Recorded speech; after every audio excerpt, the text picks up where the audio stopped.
What is one symbol for me today? I'm thinking perfect. That's perfect. Hello everyone, and welcome back to the Akashic Window. My name is Cassie, and as always, I am absolutely thrilled to have you here with me. Today we are going to be working on episode 3 of our Awakening Your Inner Compass series. This episode will focus on symbols. Now, we waited to do the episode on symbols until after we had done the intuition and grounding episodes, and we did this for a very specific reason. The reason is that in order to see, understand, and interpret symbols, you're going to have to use your intuition. This is why we had the episode with Tizzy and Grace that talked about hearing your intuition and differentiating it from your anxiety. Now, in order to hear that intuition, you're also going to need to be able to ground, which is why we did our last episode on grounding and the many different ways you can do it. Today, we are honing in on symbols. The universe speaks to us all the time. It speaks to us every day. And the language that the universe uses is symbols. This is a language that bypasses the limits of the spoken word. This is a language that talks directly to our subconscious. This language is universal, but it's also deeply personal to each and every one of us. Not every symbol is going to mean the same thing to every person, but there are a lot of commonalities among these symbols, and having your own personal interpretation is like having your own personal dialect of the universal language. So today we're going to jump into the idea of symbols, and I'm going to cover 6 of the most common categories of symbols. We're going to do this through the use of a wheel and a Dutch door journal spread. We're also going to be using lots of fun decorations to go in around our symbol wheel and infuse some fun and creativity into this project. When we are done, we will have our own symbol wheel with our own symbols laid out for us, and we're also going to have secret pockets behind this wheel where we can place a journal prompt and a card pull to inspire your own introspection into the meaning of these symbols. So let's dive right in. To get started on this spread, I hopped on to a Word document and I put in a pie chart with 6 sections. Now, I got a little fancy and I put a decoration of a compass and a flower in the middle. You, of course, can do whatever version of this chart that feels good to you. I printed the pie chart because while I could draw it in, it gives me some guidelines to work with. And it's also easier to have your chart out ahead of time so that you can write in some of these things on the wheel before it gets placed in the journal, because it's going to be a little bit trickier once we get going on the page. To start, open up your journal to the next spread. You're actually going to want to flip a second page. This spread will take up 4 sheets of paper total. So have a blank page, flip the next page. Grab your wheel and cut it out of the paper. After you cut your wheel out, find a piece of cardstock and glue it to the cardstock, and then cut that out. The reason I chose to use some cardstock is to help give it some structure, because we're ultimately going to be tracing this in our book. Now, to help this stick down for the tracing, go ahead and bend it the best you can, or go ahead and fold it the best you can right in the middle here. Take a piece of washi tape. Use one of your least preferred washi tapes. Stick it to the back of your wheel in kind of one of these round things that makes it sticky on both sides. Repeat on the other side. Now, as carefully as you can, put it in the middle of these pages. Remember, you're going to want to have a blank one on this side. press it down firmly. I would actually take a moment to close your book here to make sure that it is tight to the crease, as tight to the crease as possible. Get a pencil, trace your circle.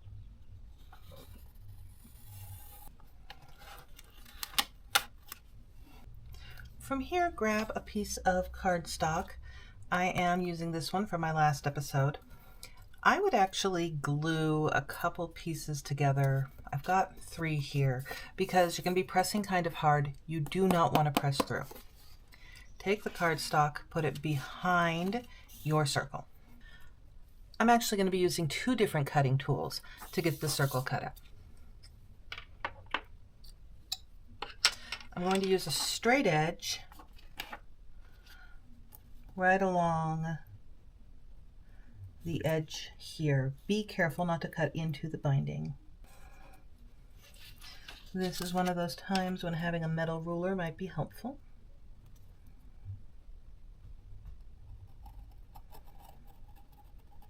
And you can use the straight edge for your circle if you would like, or if you would prefer, you can use a gyro cut. They're a little tricky to use at first, but once you get the hang of them, they work really nice.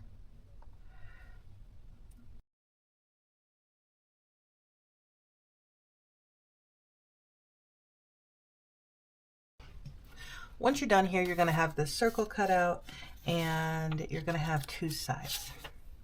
Now, my circle is not completely even, and I think that is probably because of the way it lays on the binding. It's just, we're not in the middle of this book. I'm not too stressed out about it though, because I'm going to be gluing a cutout circle on top of it. But if it bothers you, you can trim down the sides, you can come up with ways to cover it.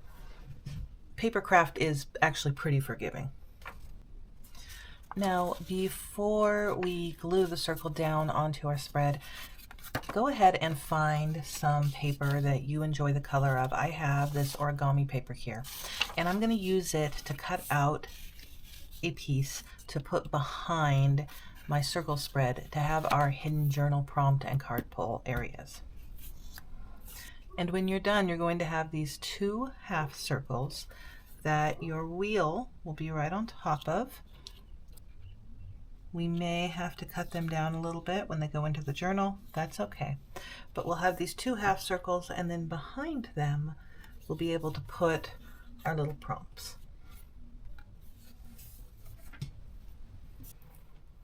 Now, I ended up printing out a second wheel because I don't want to use the cardstock on mine. I think it's going to make it a little too thick. Also, my cardstock got a little bent up. I've used it a few times. So I'm going to do a fresh one. Feel free to use your cardstock wheel. It'll work just fine. Okay, so our 6 categories of symbols for today are going to be symbols that are everyday and common, symbols that are animals, symbols that we might see in dreams, symbols that are mystical or spiritual in nature, symbols that deal with nature, and symbols that are personal and unique to you. Once you have your categories filled in, go ahead and add in a few items for each category. This will help you have an idea of what you might want to put on the other pages in the journal. And it'll also give you a few things to put some meanings next to when we get to that stage of the book. So for instance, in the everyday and common symbols category, I have things like horseshoes and clocks, or common dream symbols, including maps or flying, mystical symbols, including the sun or the moon, and then of course personal and unique symbols, which are personal to you and can be anything at all. But I have things like the High Priestess in the tarot deck, or the ocean, or certain numbers or certain flowers. All right, so from here, we're going to go ahead and glue our wheel into our journal. What I would go ahead and do is just fold it on one of these lines.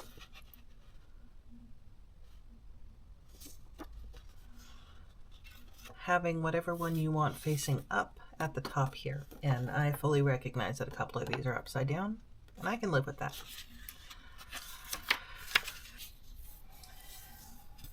Now the next step is simply just to glue this on down. I would recommend doing one side firmly down before adding the other side.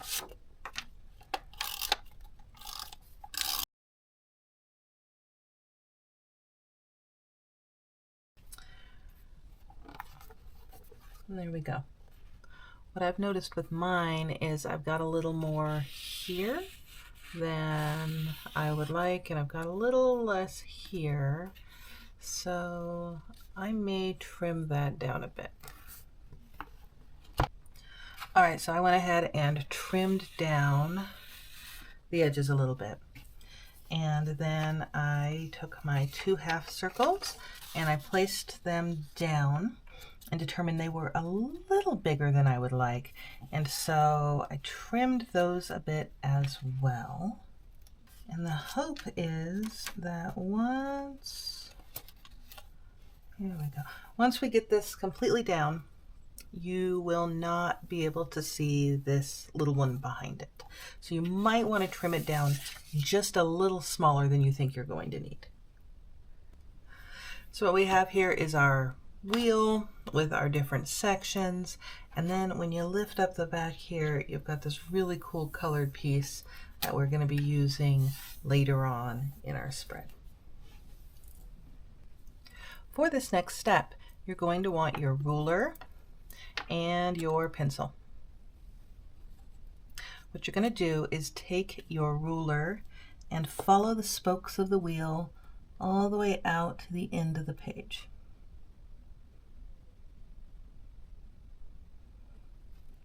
Using your pencil, draw a line, extending the spoke all the way out. And so when you're done here, what you're going to have is your 6 sections with each of these spokes extended on out. Don't worry about drawing in the spokes on the crease, because the crease pretty much does it for you. And each of these extended spokes sort of creates an entirely new section, which we're going to decorate up with our symbols. I'm using the Celestial Wonders and the Boho Dream stickers.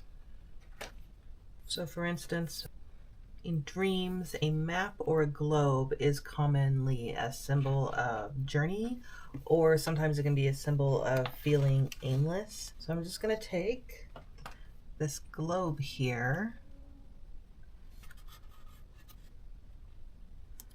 drop it on down right there.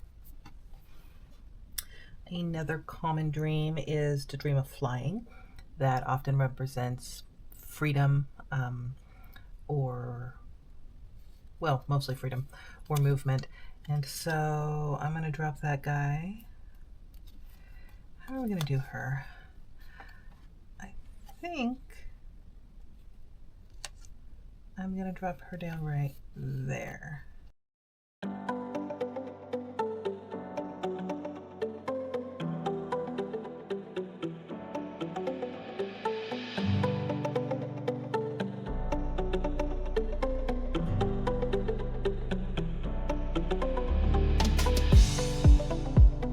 Okay, so let's stop here.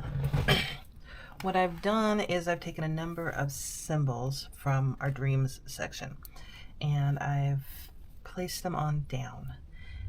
I have deliberately done this in a way that covers up all of the edges. It's not going to stay that way, but I'm looking for a specific kind of pattern here.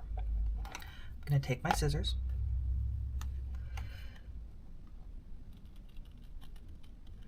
And I'm going to trim along the edges.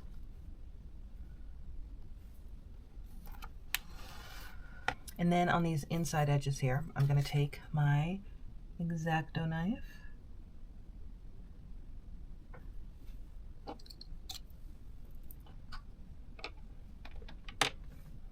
and my metal ruler, and not pressing down very hard, I'm going to trim away the edges of these stickers.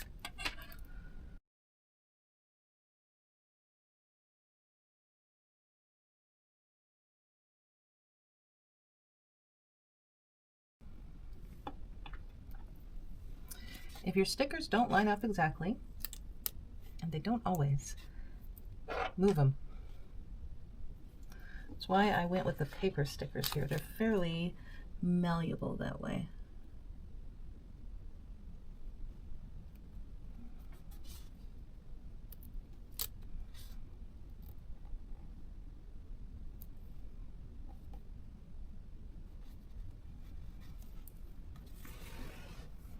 And so there is our section on dreams and dream symbols. So go ahead and repeat this with all of your sections.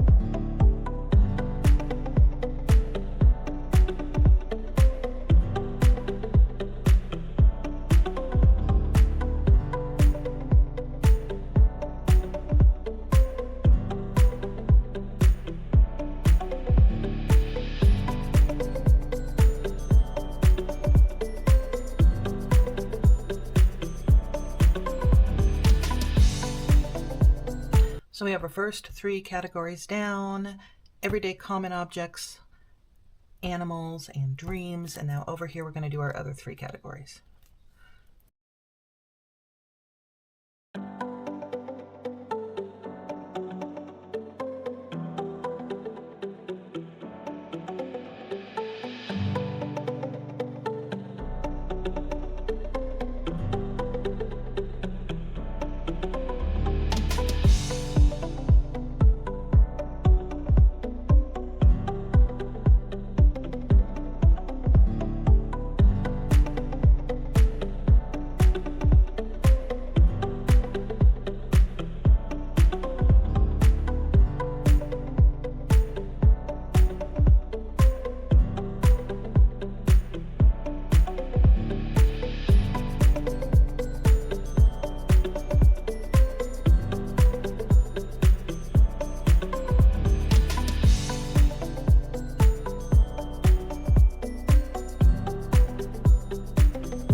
Now, under each side of this wheel, we have this colored area that we're going to use to do a journal prompt and a card pull.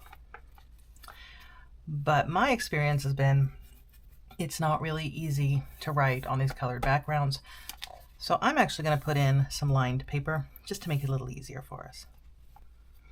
Okay, so I took some notebook paper that I had laying around, some scrap paper, and I cut out a couple little pieces and I put one down here and one down here. Some of you are going to notice that these aren't exactly symmetrical, don't necessarily match. In fact, they came from two different notebooks. And you know what? It's going to be okay. But if you are the kind of person that needs symmetry, then by all means, go get your symmetry. This is going to work for our purposes today, however. So on the left side here, we're going to put a journal prompt. For our journal prompt, we have choose one symbol that feels important to you and write about why it stands out to you. And so looking at my spread, I feel like, well, this one's going to be obvious. I've got a compass here and a compass here. And so I think the symbol that's jumping out at me right now is the compass. Now ask yourself, what is the symbolism behind a compass? The purpose of a compass is to give you guidance, to give you direction. And the name of this series that I'm doing right now is called Following Your Inner Compass. So I think the symbolism of a compass is about trusting your inner guide to tell you where you need to go, or your intuition. And then after you write down the meaning of your symbol, you might go into why it personally stands out for you. Now, on the other side, we have our card pull. And the card pull prompt is pull one card to represent the symbol guiding you today and determine what it is saying. So let's find a deck. I think for this one, I'm going to go with my Witch's Runes. This is a deck I have had a very long time. My husband actually made me the box that it's in.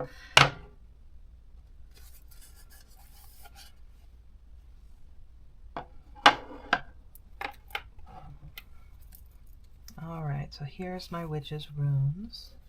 And I'm going to give it a shuffle.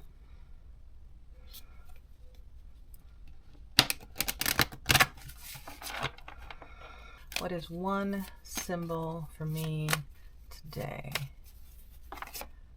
I'm thinking perfect. That's perfect.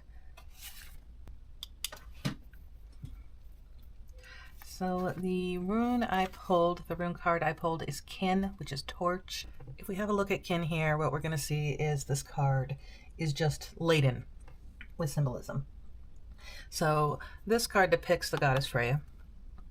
And with her, she has her sacred cat familiars. Now, cats can represent a lot of things, including intuition. She's got here the torch, and the torch has a lot of meaning with this particular tradition, including but not limited to light, knowledge, warmth. And then, we've got these ferns back here, which represent growth and new life. So there's a lot of symbolism working here with Kin. One of the really beautiful things about this card is that Kin symbolizes feminine creativity.